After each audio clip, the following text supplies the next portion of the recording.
Welcome back to That's Right. I'm your host, Chris Voss. Today, I am welcoming Michael Stanley. Michael is a technology sales consultant. Michael, welcome. Chris, thank you. Honored to be here. Yeah, I am too. I'm honored you are here. So, is it a ridiculous idea for you to share a little bit with our viewers about your business, what you do, your profession, and your journey? Yeah, certainly. Journey dates myself a little bit, right? I've been around the block here a bit, but I'd say right after college, I was always a hard worker, right? Dove into the financial services business, became a financial planner for roughly 2 years. And actually, I was a junior planner with striving to be a senior planner. It was one Sunday night where we were making cold calls from 6 to 9, not necessarily the most popular guy in the room or on the phone, is when a light bulb essentially went off. And I just go, you know what, maybe financial services wasn't right for me. So took some time off, took a few months, actually did some research. And I was looking into different business segments. And what really caught my eye was technology. And from there on, I interviewed with just one technology company at that time. I got hired. And 30 years later, I really hadn't looked back. Pretty cool. All right. So what are common challenges that people that you work with face? Well, being in technology, there's challenges every day. With that, it's really how you prioritize those challenges. And today, at least for me, the most common theme as far as what some of those biggest challenges are here today are budget constraints.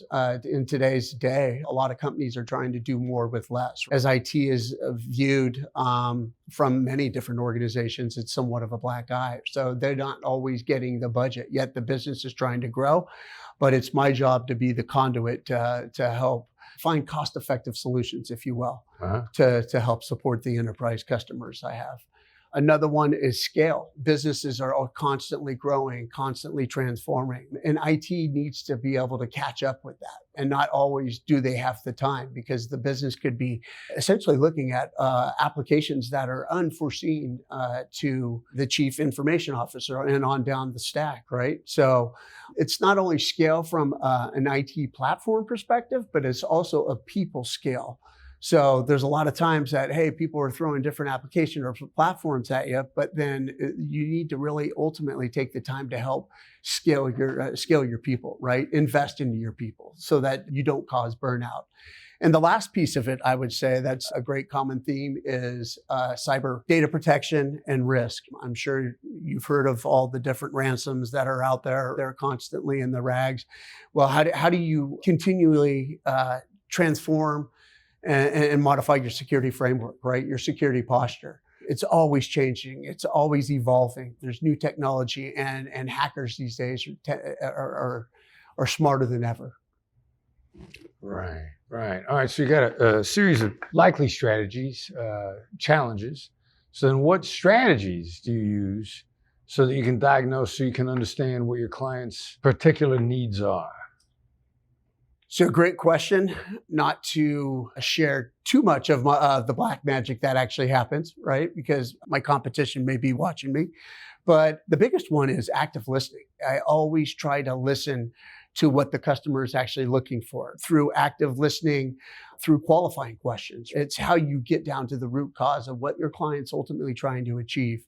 Another one would be stakeholder engagement. Right? It's great to hear from, business leaders or technology leadership, but if your engineering folks who have to implement it, who have to operate it, optimize it, aren't engaged, you need to all buy in, right, from all parties. So I act as that conduit to ensure that everybody's on the same page, to ensure success for not only the platform, but more so for the company.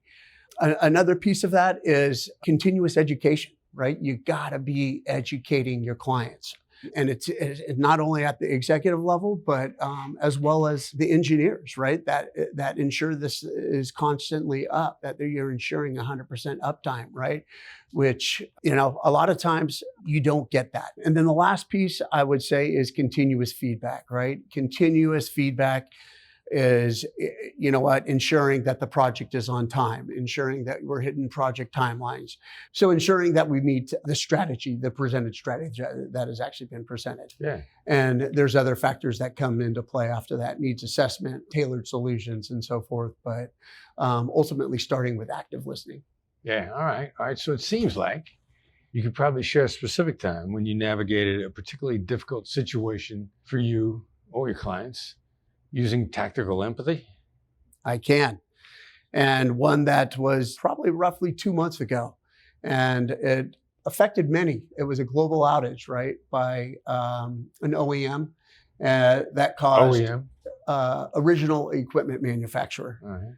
So this specific OEM, I won't mention their name, but they caused a global outage, causing delays at airports, right? Causing disruption at hospitals, medical data, and the list goes on. But I had 2 clients where I had consulted on, and they embraced and implemented the solution.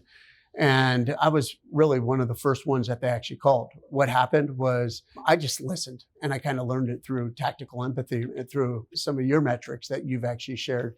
And ultimately just sat there and listened, right? Because one, I didn't have all the information myself. So through engaging conversation, I was able, and through existing relationships that I actually had, I went back to that OEM and put together really a game plan. Now I knew that there were some executive level conversations that were happening as they were happening all over the world, but I was able to empathize really with both of my clients. All right, beautiful. All right, so that's right, is what people say when they feel heard and understood. And it's usually a pivotal moment. So it sounds like you probably have a specific time when in business you got a that's right, and it created a change. Yeah, so I've been fortunate to have a lot of that's right moments in my life.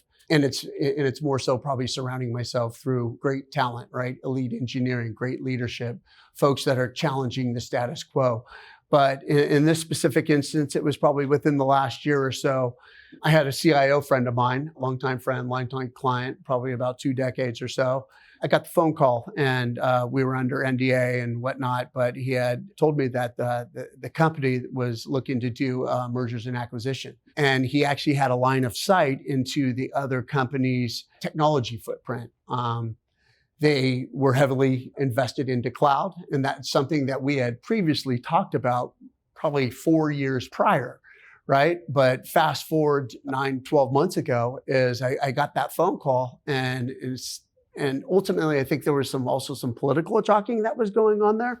But he ultimately said, "Hey, Mike, the time is now." So before I rallied my teams and my executive management, I went through a string of questions, right, to ensure that we were both in lockstep, educated him. Going back to the education piece, things had changed from 4 years when we were engaged on this specific conversation before, but it wasn't until I had multiple conversations with what I called my elite engineering and my cloud subject matter experts, as well as my executive management. And then having multiple conversations with the client, not only the leadership, but also their engineering team as well, ensuring that everybody was on the same page and that we were going in that same direction. And at that point, he basically said, "Yep, we're all in. Here's the budget that we're working with." And that's when I feel as though that we really hit the mark. And we were able to progress forward. All right, good stuff. All right, Michael, people want to learn more about you, want to know how maybe they could work with you sometime in the future. How would they find you? Yeah, really, before I go there, I'd just like to say thanks, right? All the partners, all my clients, all my past and present colleagues. I really don't always get the opportunity to say thank you. And so I think it's an underused word in today's society, but I just wanted to say, hey, thank you for everybody that's actually supported me over this 30-year journey in technology. But as far as how you would actually reach me, LinkedIn is probably the best way to get in touch with me. All right, so make sure we spell it properly for people that are searching for you. Michael Stanley. And no PHs or Fs in there anywhere? No, not that I'm aware of. All right. Right. And then soon to be found on Feather. Feather is a social productivity app that allows for intent and purpose to provide you with a higher quality relationship with a higher quality life. Beautiful. All right. Thank you, Michael. Well done. Thanks for being here today. I know everybody that listens to this is going to get a lot out of it. Chris, greatly appreciate your time. Thank you very much.